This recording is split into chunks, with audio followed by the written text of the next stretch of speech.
Alors, la série raconte l'histoire de Mariette, qui est âgée d'une dizaine d'années, qui se présente elle-même comme une orpheline sans le sou, qui habite dans un faubourg parisien.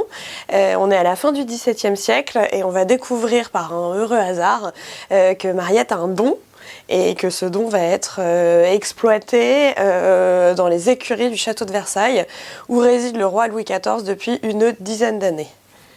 Cheval, aventure et amitié. Oui.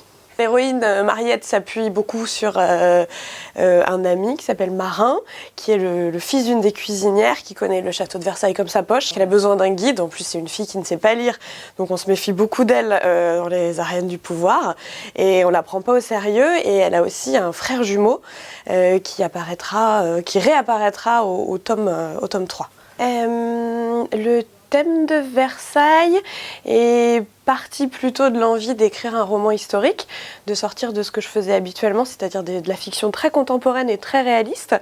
Versailles, c'est aussi un univers assez fascinant avec beaucoup de documentation. Ensuite, les chevaux aussi, parce que c'est un sujet passion qui enthousiasme beaucoup les enfants, les garçons comme les filles. Ça, je trouvais ça bien après avoir écrit sur la danse, qui est un sujet qui intéresse un peu plus les petites filles, à mon grand désarroi. D'écrire voilà, sur des sujets aussi nouveaux que je connaissais pas. Il y a beaucoup de choses sur Versailles, beaucoup de choses sur l'équitation et très peu de choses sur Versailles et l'équitation. Pour m'immerger dans l'univers du roman, pour le créer même, j'ai beaucoup lu. Il y a beaucoup de petits documents qui sont faits pour les enfants et les ados sur Versailles. Il y a beaucoup de BD, il y a une série qui s'appelle Versailles qui passait sur Canal+, que j'ai un petit peu regardée. Je suis allée visiter le château de Versailles plusieurs fois. J'ai eu la chance de pouvoir bénéficier d'une visite guidée des écuries et de la galerie des carrosses avec une spécialiste de la question qui a bien voulu répondre à mes questions. Sinon, j'ai même fait un stage de poney, moi qui avais quasiment jamais fait d'équitation, enfin plus depuis mes 8 ans en colonie de vacances.